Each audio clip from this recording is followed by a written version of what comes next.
Битва за Кавказ – одно из наиболее кровопролитных сражений Великой Отечественной войны. Основным фронтом боевых действий были Клухорский, Марухский и Санчарский перевалы. Поиск и достойное захоронение останков погибших воинов – важный вклад в дело сохранения исторической памяти. Уже не первый год в поисковых экспедициях в горные районы республики участвуют археологи, историки, спасатели, военные курсанты как Абхазии, так и России. Наша цель – это поиск, идентификация, эксгумация и достойное перезахоронение останков погибших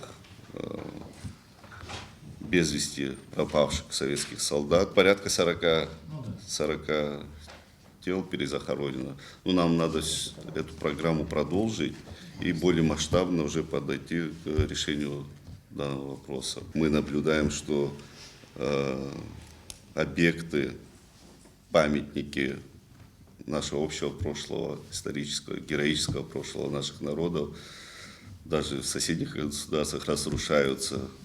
Мы, в свою очередь, наоборот, пытаемся сохранить ту историю.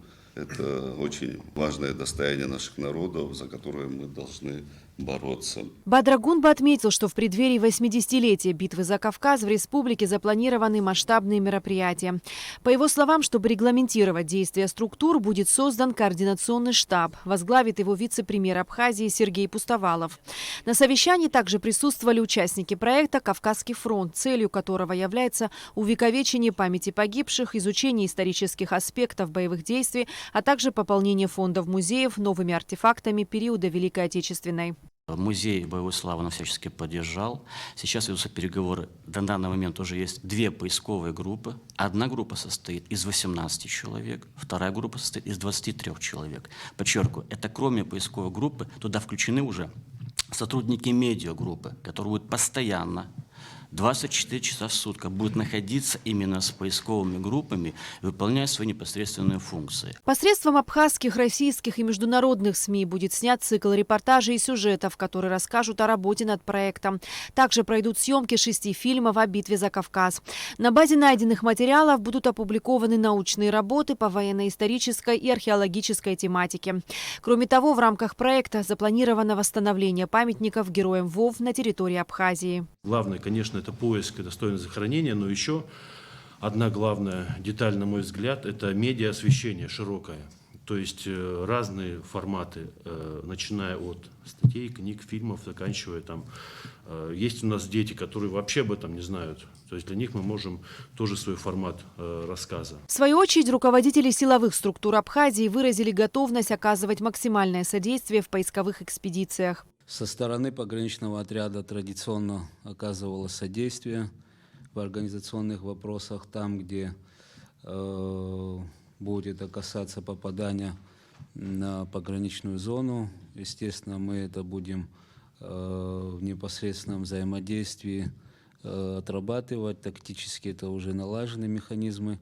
Вот. И если будет такая необходимость в будущем, значит, по Кавказскому хребту на линии соприкосновения границы с Российской Федерацией будем заблаговременно ставить в известность по налаженным механизмам, имеющимся с пограничным управлением Краснодарского края, если надо будет Карачаево-Черкесской республики, и понимание всегда было, и только будем наращивать в этом отношении наши возможности. Посол России в Абхазии Алексей Двинянин отметил, что для него большая честь принять участие в проекте «Кавказский фронт».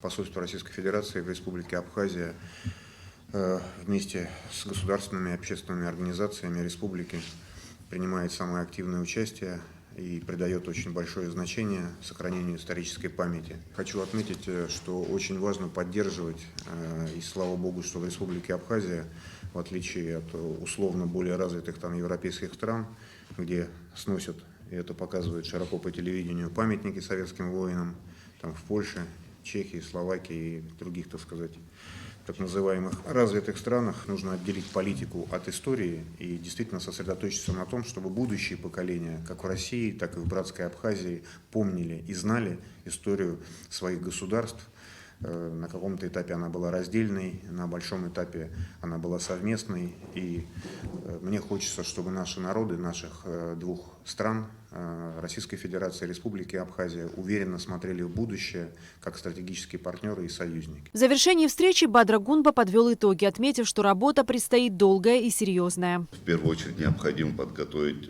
план-график работы на текущий год. Наша задача усилить эту работу и в разы увеличить количество тех перезахороненных солдат и офицеров.